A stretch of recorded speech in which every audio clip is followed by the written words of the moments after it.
두경부암은 한자 그대로 두, 머리, 경, 목. 머리와 목에 생기는 영어로 하면 헤드앤넥이라고 하고요. 이쪽 쇄골 위쪽에 생기는 암을 지칭을 합니다.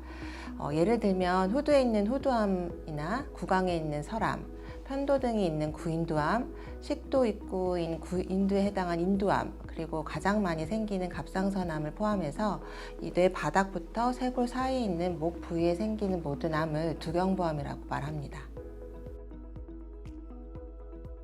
대표적인 위험 요인은 흡연과 음주입니다. 흡연자는 비흡연자에 비해 두경부 발생 확률이 12배에서 15배 이상 높습니다. 우리가 필드 캔서라이제이션이라는 용어가 있는데요. 담배 연기가 지나가는 필드에는 캔서, 즉 암이 생길 수가 있다는 건데요. 담배 연기가 지나가는 구강이나 후두, 폐, 그리고 식도가 다 암을 일으킬 수 있다는 이야기고, 여기서 음주는 흡연에 의한 바람을 더욱더 가중시키게 됩니다. 음주와 흡연을 같이 하면 두경부암의 발생 위험이 20배에서 30배 이상 증가하게 됩니다. 또 다른 위험 요인으로는 바이러스가 있을 수가 있는데요. 비인두암은 앱스타인바 바이러스, 구인두암은 사람 유두종 바이러스 HPV로 유명한 인유두종 바이러스가 가장 주요한 원인입니다. 사람 유두종 바이러스는 자궁경부암을 유발한다고 잘 알려져 있는데요. 최근 미국이나 유럽 등의 서구 국가에서 편도암으로 대표되는 구인두암의 유병률이 증가하면서 HPV가 구인두암의 주요 원인이 되기도 한다는 게 2000년대 초반부터 주목받게 되었습니다. 두경부암의 위험 인자는 흡연이 대표적인데요. 최근 흡연 인구가 줄어들면서 흡연 관련의 두경부암은 줄어들고 있지만 HPV 관련 두경부암 발병률은 오히려 증가하고 있습니다. 두경부암 치료는 다른 암 치료와 동일하게 수술적인 절제, 그리고 항암 치료, 방사선 치료로 이루어지게 됩니다. 하지만 다른 치료와 동일하게 단순히 암의 제거뿐만 아니라 환자의 먹고, 말하고, 숨쉬는 기능, 그리고 외모적인 부분을 최대한 보존하면서 암을 뿌리 뽑으려고 하는 것이 그 치료 원칙이라고 할 수 있겠습니다. 같은 두경부암이라도 치료 방법이 조금씩 다른데요. 비인두암의 경우는 수술보다는 항암 방사선요법을 사용하게 되고, 구강암은 수술적 치료가 우선되게 됩니다. 초기 구강암은 수술적 치료로 끝나는 경우가 많고, 진행된 구강암은 수술 후에 항암 방사선요법을 추가해서 잔존암을 제거해야 완치율이 높습니다. 갑상선암도 수술이 우선적으로 시행되고, 수술 후의 병기에 따라서 잔존암의 근치를 위해서 방사선 요오드 치료가 추가로 시행됩니다.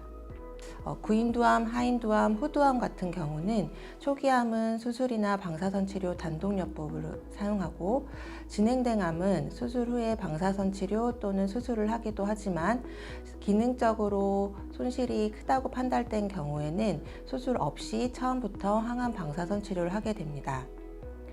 이러한 적절한 치료 방법의 결정은 저희 병원의 경우 여러 분야의 전문가들이 한 자리에 모여서 환자에게 가장 적절한 치료가 무엇인지 환자와 함께 논의하고 결정하는 다학제 진료에서 주로 하게 됩니다.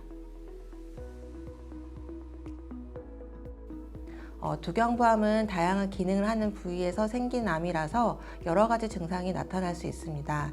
밥을 잘 못 삼키거나, 발음이 이상하거나, 구강에 통증이 생기거나, 또는 혀가 패이면서 피가 나거나, 목소리가 쉬게 나오거나 하는 증상 등이 나타날 수 있고요. 목이나 두경부 부위에 혹이 만져지는 경우가 가장 흔합니다. 갑상선에서도 혹이 만져질 수 있고, 목 옆에 림프절이라고 하는 콩알처럼 동글동글한 조직이 커지면서 딱딱해질 수 있는데, 이런 증상들이 급성이 아니고 3주 이상이 지속이 되면 이비인후과 전문의 진료를 받아보시는 게 좋을 것 같습니다. 자궁경부암의 원인이 인유두종 바이러스로 잘 알려져 있는데요. 실제적으로 자궁경부암의 조직 수술 후에 그 조직을 관찰해 보면 90% 이상에서 사람 유두종 바이러스가 검출된다고 합니다. 사람 유두종 바이러스는 성접촉에 의해서 다른 사람에게 전염될 확률이 40% 이상으로 꽤 높은 편이라 바이러스의 전염을 막기 위해서 예방접종이 권장되게 되었는데요. 백신이 보급되면서 여성들의 자궁경부암 발병률이 실제적으로 뚝 떨어졌습니다. 그리고 이 자궁경부암 백신은 성 경험 전에 맞는 것이 좋다고 알려지면서 우리나라도 여성 청소년에게 국가 예방접종으로 접종을 하게 되었는데요. 남성도 사실 이 백신을 맞아야 합니다.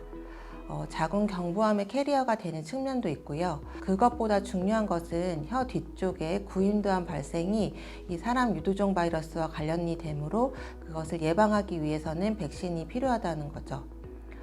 사람 유두종 바이러스는 한 200가지 아형이 있는데요. 두경부암을 일으킨다는 HPV-16은 자궁경부암 백신에도 들어가 있는 아형이라서 자궁경부암 백신으로 두경부암을 예방할 수 있습니다. 두경부암의 발병률은 여성보다 남성에서 발병률이 4배 이상 높으므로 여성뿐만 아니라 남성들도 두경부암을 예방하기 위해서는 자궁경부암 백신을 접종해야 합니다.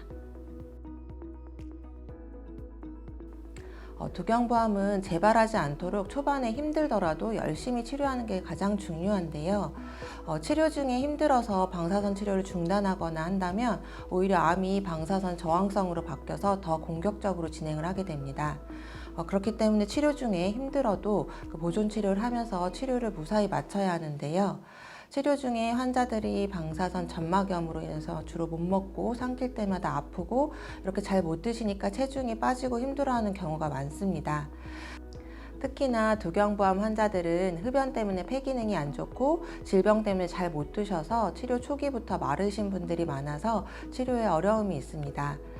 방사선 치료의 경우는 3, 4주가 넘어가면 구내염 등으로 잘 못 드시는 경우가 많기 때문에 초기에 영양적으로 잘 섭취해 두시는 게 굉장히 중요하고 적당량의 운동을 하면서 적절한 근육량을 유지하는 게 중요합니다.